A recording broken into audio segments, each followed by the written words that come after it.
Actually, it's a pleasure to welcome all of you to our 18th Interfaith Festival of Unity. So,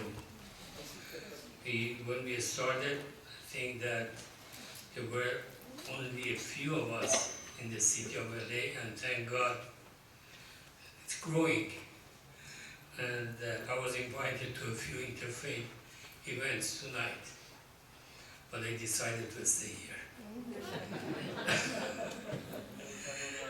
Okay, as usual, people are stuck in the traffic, sometimes come late, and Rabbi Beliak just texts me.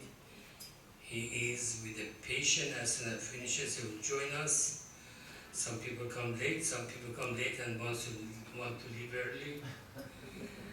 Okay, but I'm going to call our panelists. I start with Miss Cindy McQuaid. Practiced a lot. Sorry about that.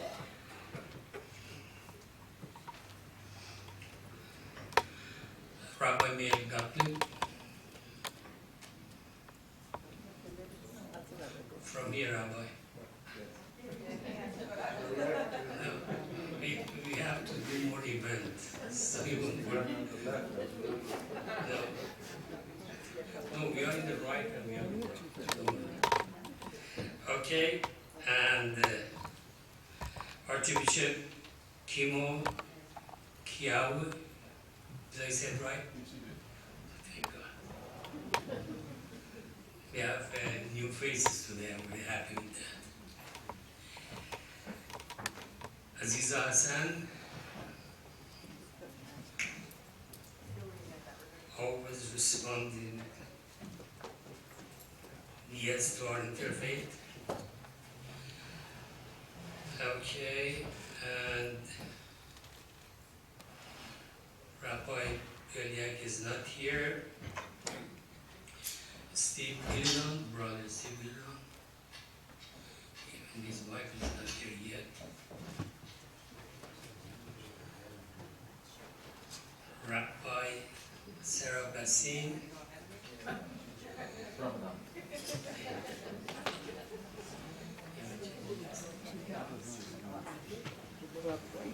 Yeah, last year she was single, now she's married. And Salam and Miriati was supposed to be here from 5 to 8, but he came at 5:35. Leaving at 6. Okay, these are all panelists.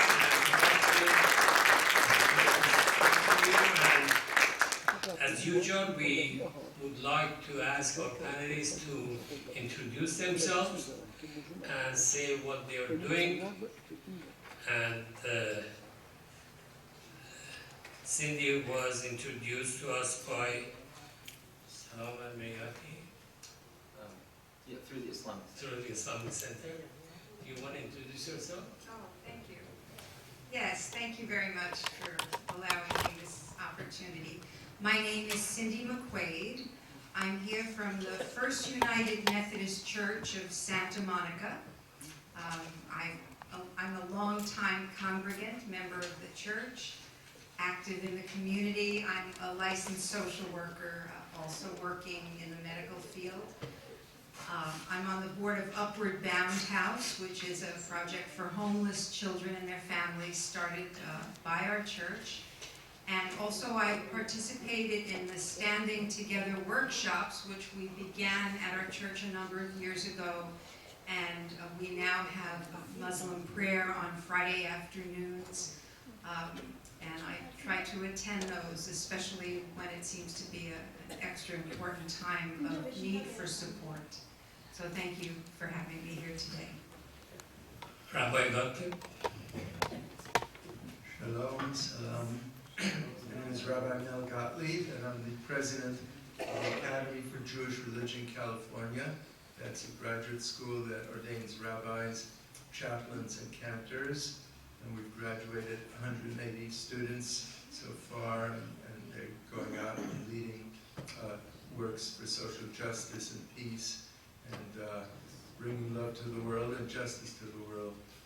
I'm participated in several Jewish-Muslim dialogue groups. I think we're all part of the same vision, same world, wanting to create a better world. And I'm also a licensed clinical social worker and a PhD in psychology, so I teach psychology and religion in different universities. So I won't tell you my whole history, but or else we'd be here a few hours, and we're all anxious to eat at some point when the fast, when the stars come out. So a pleasure and an honor to be here, and I hope to meet you and talk about how we can make this world a more peaceful, better world. Archbishop. Good evening. My name is Archbishop Kimo Kiabi, an Apostolic Nuncio for the Western region for the Ecumenical Catholic Church of Christ, an ecumenical Catholic jurisdiction throughout the state, the United States as well as the world. Here in Los Angeles, we have a parish right down here in Culver City, and we fellowship with St. Mary's of Palms Episcopal Church. We do our Sunday service as well as our Thursday evening service there, and a lot of outreach. We have priest that's on our staff that also is part of the hospice program. So he goes out and does a lot of calls with different hospice programs. We also have a priest who is a teacher for special ed. All of our clergy are not on salary by the church, we're not paid by the church, but we actually have our own employment to take care of our families as well as our duties there at the church. Many of us choose to either be married or we can remain celibate. And of course we welcome all women to all ranks of ordination based on their studies and discernment. And I was just invited here, I'm glad to be here. I'm part of a Christian coalition that meets out in the Inland Empire out in Riverside, where we meet with a number of jurisdictions and denominations and coming together not about religion but about our faith and coming together in unity to pray and see how we can help one another. And I feel that this Interfaith group is just as strong and as important, and I'm glad to be here. Thank you. Aziza Hassan. May peace and God's blessings be upon you all. I have the pleasure of serving as New Ground, a Muslim-Jewish Partnerships Executive Director. We bring Muslims and Jews together to help focus on the conversations that we need to be having, so that we see conflict as a natural part of being in human relationship, and by working through those difficult conversations, we can figure out where we can build something much more beautiful and much stronger. Our work has been recognized by Governor Jerry Brown and by President Obama, and has really been all about building these solid networks where people can really call on each other. So that when we need to, like the times more recently, where our mosques and our synagogues have both been under threat and worse, people have really been there for each other. Brother Gilliland. My name is Steve Gilliland. I'm Director of Muslim Relations for the Church of Jesus Christ of Latter-day Saints. Judy and I, about 14 years ago, were called to serve in the Muslim community, representing our church to build bridges, interfaith bridges. And Judy works with a variety of interfaith religions here in Southern California, and my focus is mainly with the Muslim people, and we have loved it ever since. That we were frightened when we were first there, went and started visiting mosques, and the Muslim people threw their arms around us, pulled us in, made us feel at home, and we're very grateful for this wonderful experience for these many years of building friendships and building bridges. Thank you. Rabbi Sarah Bassi. Hi everybody, Ramadan Mubarak. I'm Rabbi Sarah Bassa, and I served on the clergy team at Temple Emmanuel of Beverly Hills. But part of the reason I'm speaking up here is because I started my rabbinate, I started my role as a clergy person in the role that Aziza Hassan now has. So while I serve my community, which is a Jewish community, I I like to keep that community connected to the interfaith work that New Ground is doing, that Aziza has really helped grow and increase. And we were extremely proud to host the recent iftar for New Ground, which we're going to claim is the largest Muslim Jewish iftar. I don't know if we actually can, but we're going to claim that it's the largest Muslim Jewish iftar in the country. We had about 400 people there this past year. Salam al-Biryati, you cannot leave early. Save the last for bad. Save the last for bad. Whatever that is. I have a saying that as the days go longer in Ramadan, we should speak less. So I won't say much. I just want to say it's good to be here. Thank you, Dr. Namasika, for hosting this, and it's good to be among friends. And the Quran talks about being protectors for one another. And I think we owe our interfaith guests from the Methodist Church in Santa Monica that provides Jama'ah space for Muslims, to the Catholics, to the Mormons, to the Jewish representatives, and to our law enforcement representatives here who are committed to protecting the Muslim community. I really believe that we would not be here, at least not in the way we are safe today, to have this safe space for conversation if it were not for them. So I think we should all just give them a round of applause.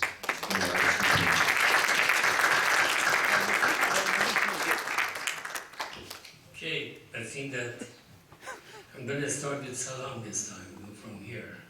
I think that I'm sure that what's happening these days, and everybody, I'm sure is prepared with the answer for what's going on with the terrorism and what the religious community and the interfaith organization can do about it. Because this year we had mosque, we had church, we had synagogue, everything was blown up, and also now we had the Virginia Beach. So where are the roots of these, and what should the unity or interfaith unity do about it? Well, I think that just two short answers to that obviously this deserves a whole symposium in talking about terrorism, but I think what is evident now in the last few years is that terrorism has no faith. There is no one religion that can say we have a terrorism problem. And in America and in the West in general, we have a double standard. That if a Muslim commits an act of violence, immediately you know exactly when it happens, because in the news it says suspected terrorism. So you know what the identity of the culprit is. But if it says a gunman is doing this, or an individual is doing that, then you know it's not a Muslim.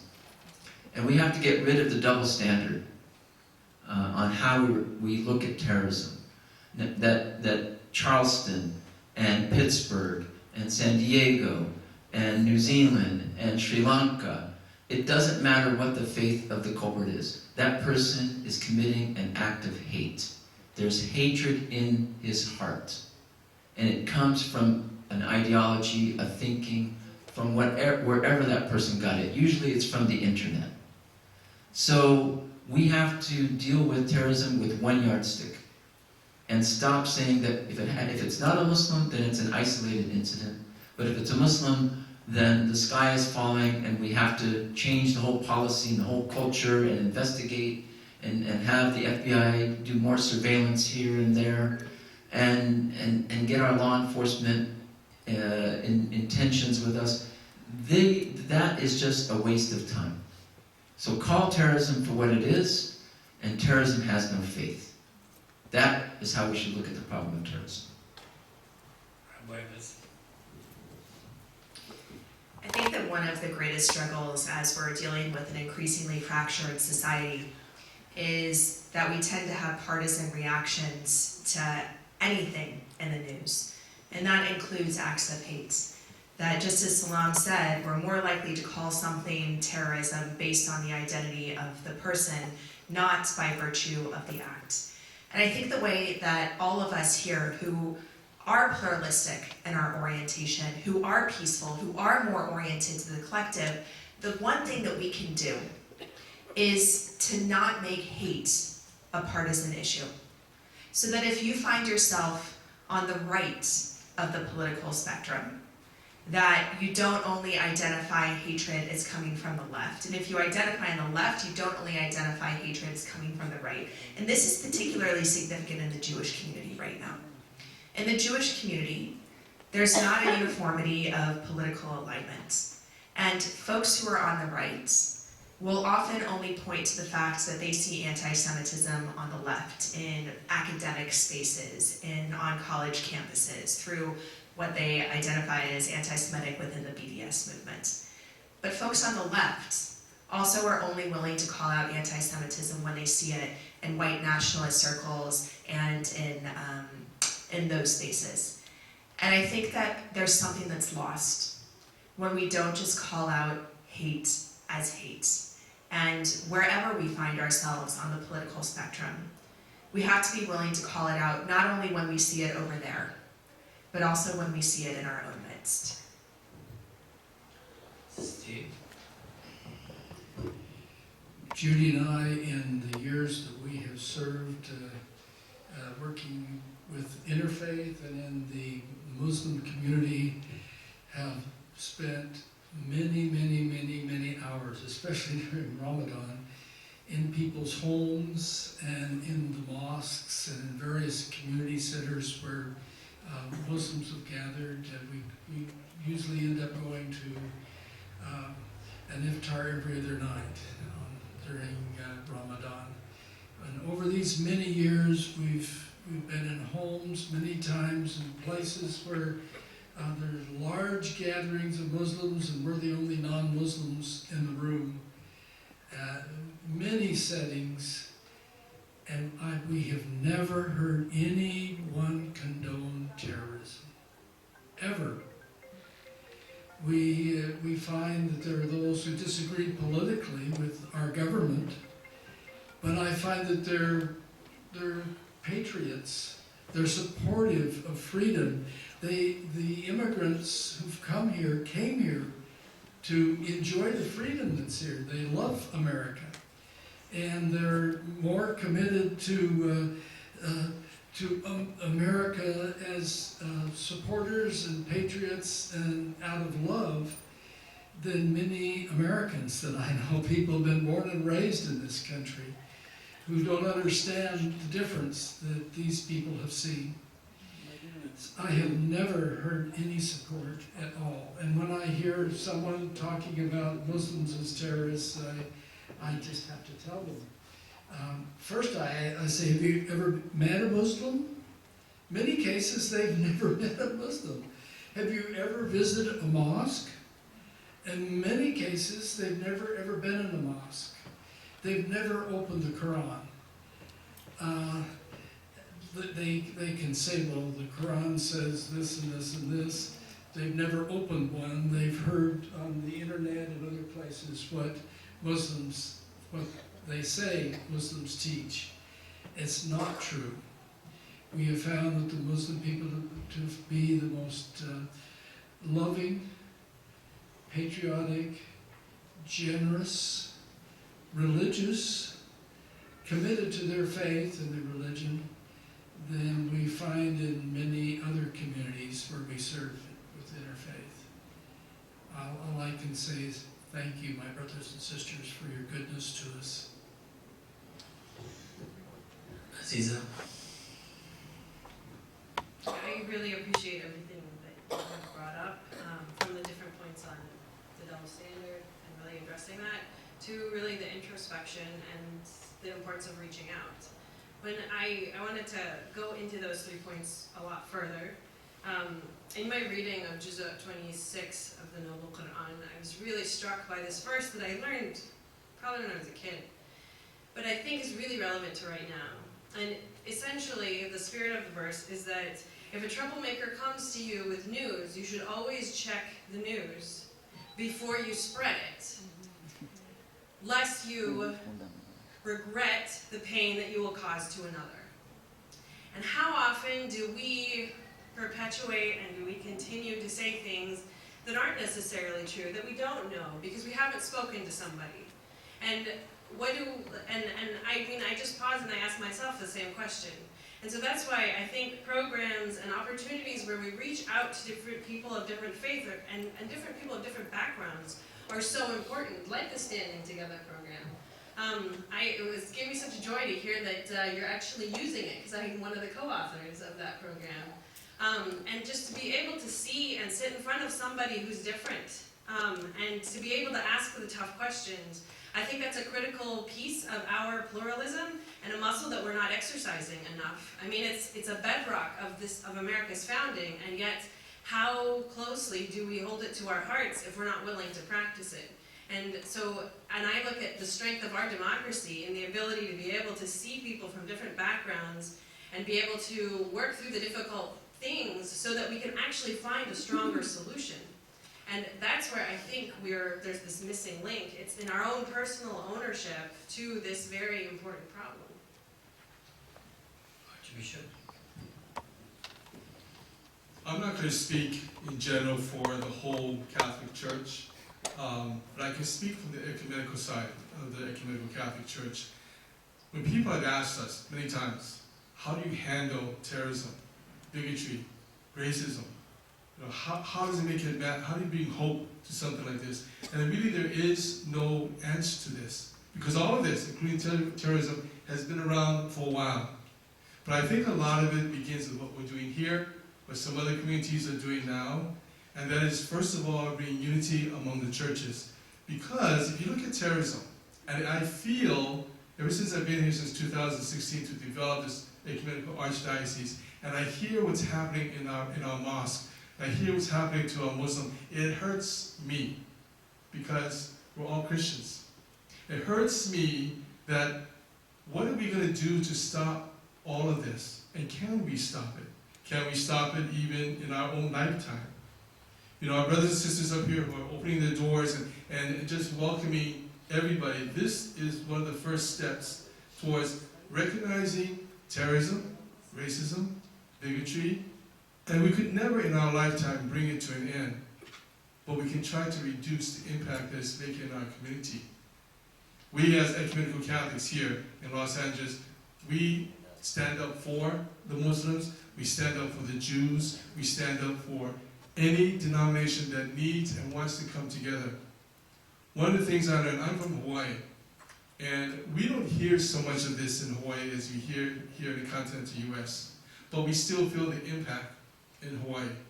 And one of the first things that we started to do was associate ourselves with the different synagogues and a mosque, and just be a part of who they are, and they know who we are.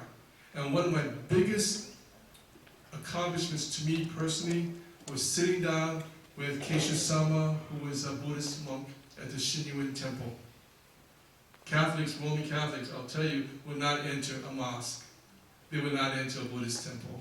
They may talk about it. That's not where we stand. And that's even where our brothers and sisters have to take note that these are our brothers and sisters. We all have problems in our own jurisdictions. And the only way we can solve it is first to be unified together in an interfaith, in an interrelationship. With the Christian coalition in Riverside, in the Inland Empire, different faiths come together. And I would tell you, the first time I attended, I was approached by a Baptist minister who said to me, "You're Catholic, what are you doing here?" And I asked him, "Well, if I may ask, what are you doing here?" And I said, what we need to do is hang our religion out at the door.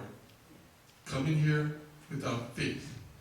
Come in here and be there for each other in unity.